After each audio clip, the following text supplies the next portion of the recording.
Angibingelele kulolu suku lanamhlanje. It's a Sunday. Kuyabanda kuphinde futhi kubanda nje kuphinde kuzoba nemvula isibusiso.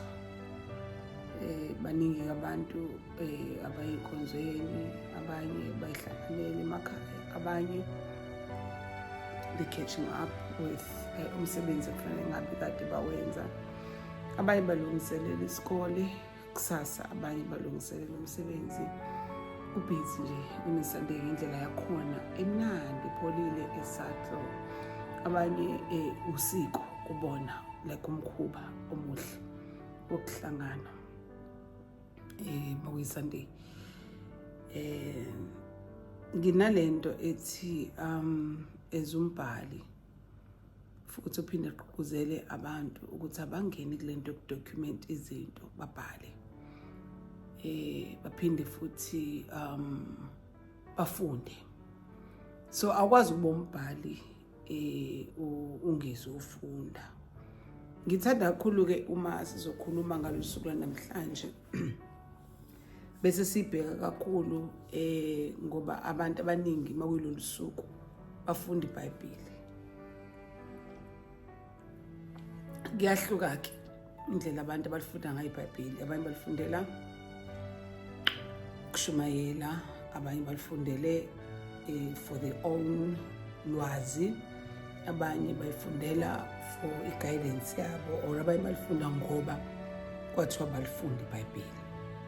Maningi futhi abanye abafana nami abakhula abazali babo befunda iBhayibheli, and it was just into ethi funda iBhayibheli ngoba into esetshenziswa enkonzweni or esontweni la mhlawumbe abazali behamba khona, or into esetshenziswa abantu ekufanele libasize endleleni abantu abasontayo. So iba kwabanye bese bethi i-constitution yabo, abanye bathi ingamadoda abaqondisa endleleni, abanye yabonja babhelisha into eziningi of which ke lileyo nto nawe osuke uthi mawubheka uyibheke lilona. For instance, mina iBhayibheli is a book, an inspirational book, written, in fact it's not written, it's an inspirational book compiled by various authors. Mhlawumbe ngibeke kanjalo, yes, it's an inspirational book compiled by various authors. So sometimes when kuthiwe ekhaya sifunda iBhayibheli sibonela umqingo, sibone kukhona nje izinto ngempela yabo nje yibo kiqala ngaphi lento kifuna ngaphi. So engikufisayo ukuthi si develop interest yokufunda, yabo. If you are interested in reading, akulifunda iBhayibheli ungalifundi ngevesi ekuthiwa vula ivesi bani, but qala ufunda iBhayibheli ngoba ufuna ukuthola umongo wombhali obhalele lo chapter or leyo ncwadi leyo osuyifunda. Phinde ufundele ukwazi ukuthi ama-experiences alombhali awasherela in the Bible ahamba kanjani. Then you will get to understand the Bible. Number 2, iBhayibheli lihlukene ngama-chapters. Before libe ngama-chapters, then it starts with ukuthi lihlukene ngama-authors. iBhayibheli libhalwa ngomuntu oyedwa kodwa libhalwa abantu abahlukene, sharing their experiences. Shuthi kahle kahle they shared their experiences and somebody compiled all of these books where sizothola ukuthi i-experience kaMose, experience ka Jeremiah, the journey noNkulunkulu, you know, where the four gospels wona ekhuluma ngezinto uJesu ekuthiwa wafika wazenza emhlabeni. So ilona lowo Matthew, Mark, Luke, John bayibeka ngendlela yabo. Ingakho kuthiwa ngokuka i-story kodwa according to uLuke yena wasizwa ngalendlela wasibona or usichaza ngalendlela. Nabo bebodwa bayachazwa as authors babuhlobo luni labantu. Phinde siye ezincwadini zikaPaul zonke la ebhalela khona la ayekade ehambile wayoqala wakha amabandla khona. baseRoma njengoba kuthiwa kwabaseRoma, then it means wayebhalela abaseRoma into nabanye Thessalonica, baseKorinte, abase-Efesu, indawo la zakhe ayebhalile. Akhile washiya abantu bakhe, wayehambise na ivangeli lakhe. So mase kulapho uyabona ukuthi some of the books ebhaliwe he was responding to what they wrote about uyethu yena. So Timothy nje bethi Theophilus olungileyo bani bani Theophilus olungileyo nake ngikubhalayo mina abaseyabhala futhi uyabona uma uyifunda le ndaba iya respond to izinto uTheophilus ayibhalile. Now isithi ke manje we have this book, this wonderful book, this good book. Sisithola sisinayo eSouth Africa, sisithola sibazi lababhali, sisithola kuyincwadi esetshenziswayo kuma congregations ethu esihlanganela khona. Isithanda ke manje ukuthi ingabisaba ilento okwakufanele ngabe kahle kahle iyona or mangabe siqala sithola iyona. Esiyinto esenjiselwa ukugxibha nomgxeka abantu nokusabisa abantu ngayo. So njengoba uyiSunday ephole kangaka kade siphuma khona, ngiyafisa nje ukuthi noma ade usenkonzweni kodwa abantu abaningi vele-ke abayike ey'nkonzweni makuletha futhi simakade. Anyway, soxoxelela ngalo abantu aba-attend nje banethi izulu bavele babone ngazuthi kungcono ukuhlala endlini azazayithithele umuntu athi awu ibo xa kuyini Nkosi yami netha kanjena ngizoyizwa vele lana ngizoyibona na ku-Facebook. Akukhohlwe i-commitment ayenza ukuthi yena uyihlanganisa naleli bandla and uyihlanganisa nalabazalwane. So yonke into yohleze yenza according to the doctrine of the church and makungenwa ngo-8 uzofika ngo-8, makungena Sunday uzofika every Sunday kanjalo kanjalo. Akukhohlwe umuntu abese ibeka yena phambili, akukhohlwe ukuthi wenze i-commitment bese kuba ngathi manje ijoka necala. Akukhohlwe futhi nanokuthi lento ayenza nje bengekho yena nabanye khona bacabanga njengaye ekuzo-end up umfundisi noma umpostoli noma ubishop eyedwa lapho noma bewu-3 nomndeni wakhe. That nje ukuthi aphule umfundisi okanye aphule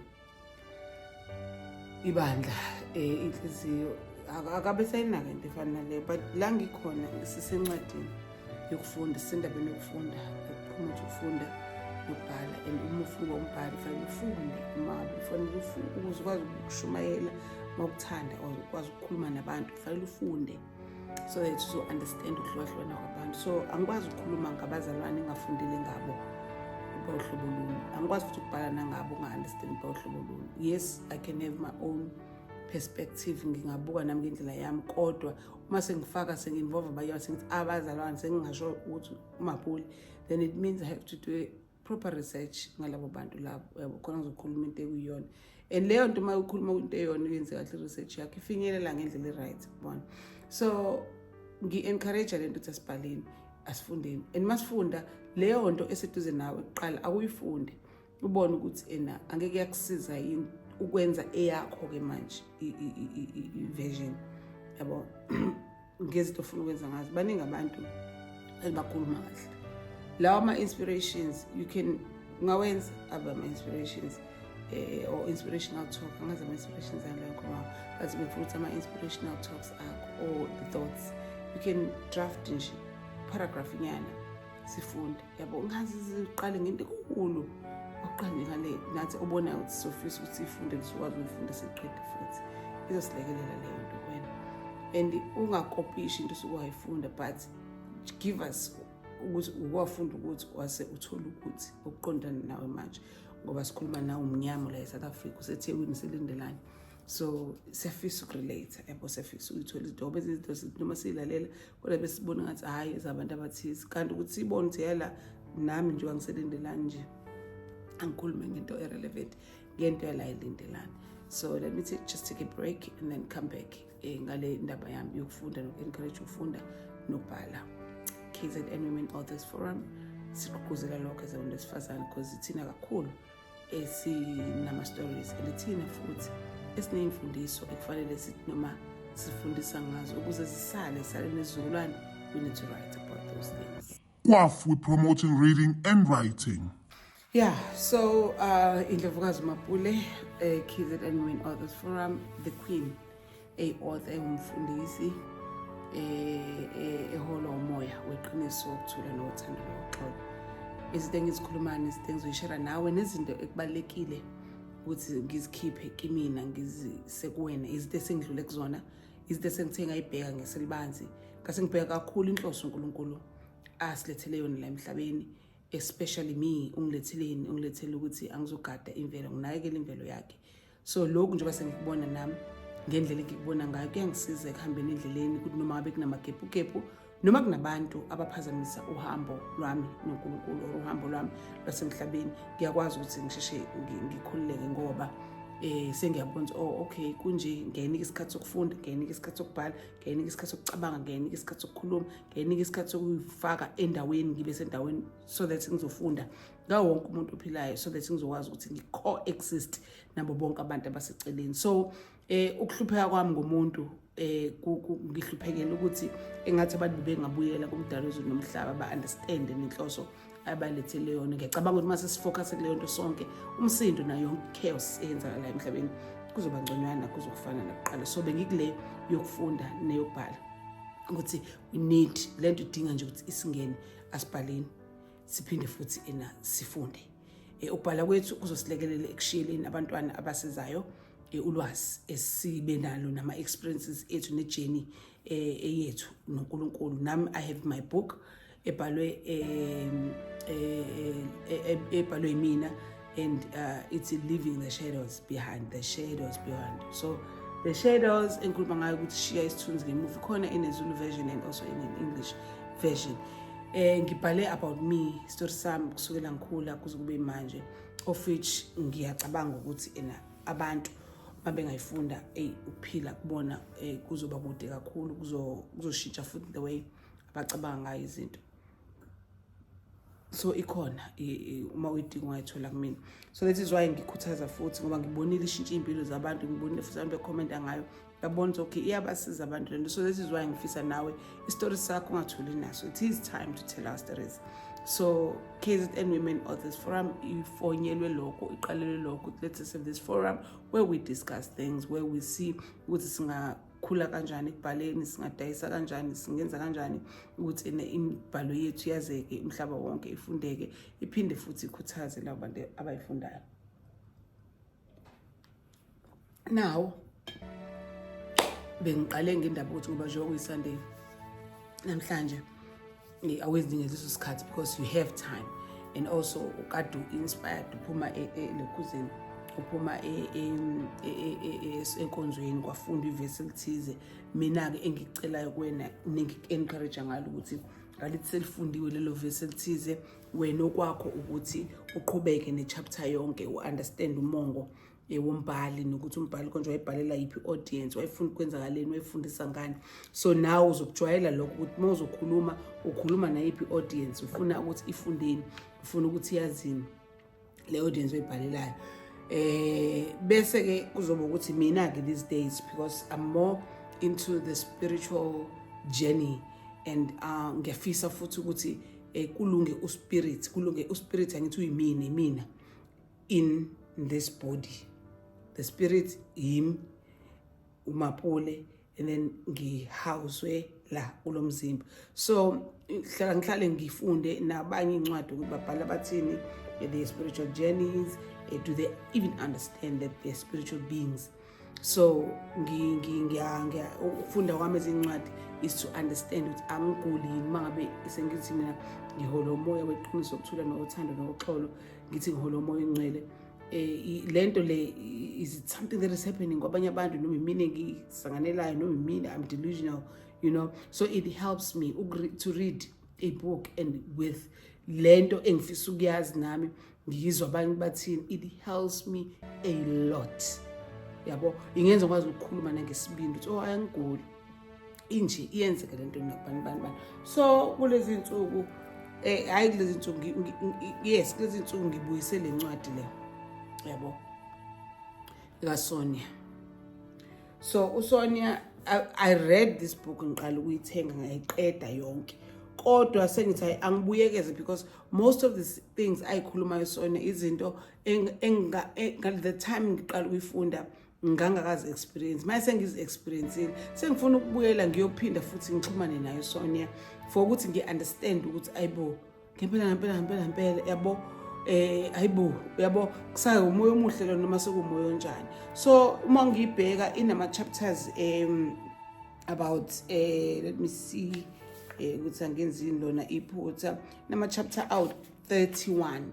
So enye into engingakusiza ngayo ukuthi mangabe ufunda incwadi qala u-understand ama-chapter bese uzinikeza nje i-goal ukuthi chapter 1 or i-chapter ne-chapter ngizoyifunda mina usuku olulodwa. Uma kwenzekile kwayinsuku eziwu-2 well win, kodwa mangabe ukuthi isikhathi ngempela umuntu obhizi awunaso you can choose nje ukuthi I'm going to read a day, I'm going to read a chapter. So it means if this one has 31 chapters, then it means 31 shuthi inyanga yonke mina le inyanga yophela mina sengifundile le ncwadi. Njalo uma uthenga incwadi noma uyibona noma ikuphi sinikeze nje zithagethele nje nawe ukuthi ngifuna ukuyiqeda, and nakhona uma uyithatha note down ukuthi ufuna ukufundani la yini ufuna ukuyazi, and ungathathi noma iphi incwadi ekuthiwa ithathe nje or uyibone nje, thatha incwadi ngoba ufuna na ukuthi kusize so that you'll have that interest yokubhala. Ungasatshiswa i-thickness yencwadi, yabo. I-thickness ayisho lutho, but okusalayo ukuthi ulwazi olapho phakathi nangendlela ebhalwe ngayo kwenzakalani. Lana uSonia ubhalile experience yakhe waphindwa wabhala nezinye izinto futhi asibuzayo kuzona ukuthi siyazazini, bese futhi ephinda efaka i-exercise yomuntu nomuntu ukuthi okay awenze lokhu sibone ukuthi u-understandile in the chapter or wena usizakele yini by reading this chapter. So uzosabiswa i-thickness kanti okunye kuyi-practical ukuthi fanele sibone ukuthi siyakwenza yini, I mean siyakhona yini ukwenza. So uma ubheka le ncwadi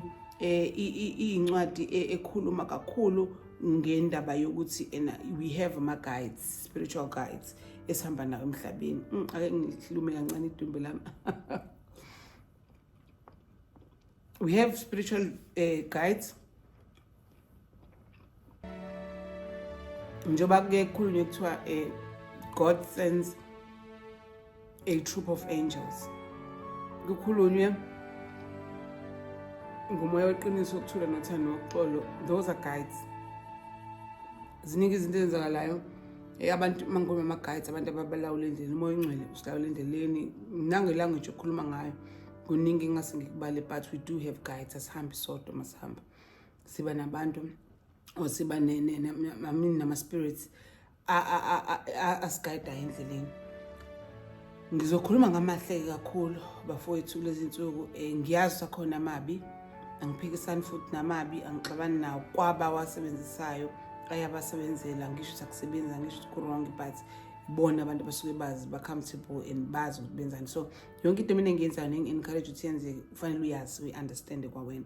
So these guides are clean. USonia ngathi mangifunda ngathola ukuthi no ukhuluma ngempela ngento engempela and futhi in touch with the reality. Angena umuntu othanda ukukhuluma kakhulu ngento engekho practical, ngene reality, just a theory kufanele ngiyicreme kodwa mase ngisifacene ne-situation engempela angisakwazi ukuyisebenzisa lento. So that is why I have this book njalo empilweni yami. So the chapter ithi how do you like recognize your spirit first, spirit guides first. Recognize your spirit qala wena uqobo. Besithi entering the wide world of spirit. Bese kuba part 2, part 1 lo nama chapters awu 2. Part 2 uthi angels, sikhuluma ngeengelosi ke manje, amadlozi asidlozile, watch over, ukudloza, watch over. So sibheka ngawo ke amadlozi ngokwesiko igama lesintu ngoba sinalo igama elingelosi lesintu ngaphandle kwaleli lithi angels. I mean amadlozi ngesintu, ngesingisi ingelosi. So uma ithi the chapter 2 ithi the first of your spirit companions, so ingelosi amadlozi. Now part 3, preparing to meet your spirit guides. Nakhona ngizihamba naye uqale wakwazi wena recognize the spirit, was understand wangena into the world, and the second time sekuthi khona ke manje abasibhekile who are watching over us. How do you connect with them? Or ministry of yabo laba basibhekile, living with angelic influences kukhona la ku part 2 nama chapters are 1 2 3 4 3 4 5 6, so 4 chapters. Part 3 unama chapters 7 8 9 10 11, preparing to meet your spirit guides, yabo. Bese part 5 nakhona part 4, introducing your spirit guides in chapter 12 13 14 15 16 17 18 19 20. Nakhona ukhuluma nge-spirit guides of the nature kingdom, your runners, your helpers, healers guides, teacher guide, animal guides, joy guides, light guides, negative entities.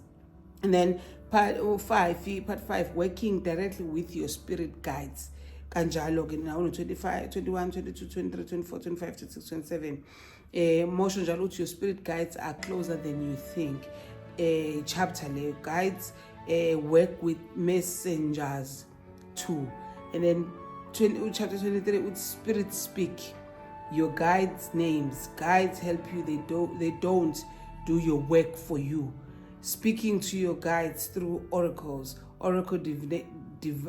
divine decks. So ama chapters that the same washo manje kubo part 6 usho part 6 living a spirit guided life, living a spirit guided where siyafisa so ukuthi sibe siholo umoya ohlanzekile. 28 29 30 31 ama chapters lapho your higher self, the greatest guide of all. Following your guides can be challenging. Good news versus guidance, finding believing eyes. So ama chapters la enkuluma ngawo, of which ke mangabe singahlala njalo sikukhuthalele lokho ngizohlala nje ngilonke ngicoshela ama chapters sikulungisa sibone senza kanjani ukuze impilo zethu zibe ilento ngempela ebalekile ukuthi zibe yiyona. Isikhumbule futhi we are spirits thina kahle we are like ubuthina, we are spiritual beings mhlawumbe ngibeke kanjani. We are spiritual beings, so we cannot be spirits living in a flesh and on earth kodwa singazazi la siphuma khona. So la siphuma khona kusho kuyingathi singakubeka ukuthi umnyombo wethu ikhaya lethu, it's the spiritual realm, it's the spiritual world. You understand? So we have to know. If we didn't know, we have to make sure that we try and know what's happening in the spiritual realm, so that we'll be able to understand the bodies esinawo and siwacontrola kanjani, and also other people on earth esingabazi sixhumana kanjani ngokwemoya ukuze lo okuphysical kwazi ukuhlalisana. So yeah, for today let me just end here. Sizophinda futhi sibonane on the next session. Indlovukazi uMapule, KZN Women Authors Forum, iqueen eumbhali eumfundisi eholo umoya weqiniso wokuthula nothando, ekhuthaza kakhulu ubumbano nothando. Kanti ke futhi mangithi ngiyiqueen ngikhona esigodlweni sezindlovukazi la zihephena khona, la sinikezwe khona amandla okubusa phezukwayo yonke into. So namanje ushintsho sifuna ukulibona sizolwenza, sizoba yilona thina kuqala. Sizoqala ngokuyifundisa, sifunde, siphinde silwe nesihlava sonke esenza ukuthi kungahlaliswana kahle yithi labo. Sibheke futhi noma bikuphi la uhamba khona, sibheke nawe mawufuna ukubona ushintsho qala ube yilolo shintsho ofisa ukulibona. Asibambisaneni, collaborations, ukuxhumana ngokweziphiwo esikwazi ukuthi esanikezwe zona singenza umhlaba ube uluhlobo lomhlaba, asingabi nawo umona. Let's support each other. Thank you. Have a nice day.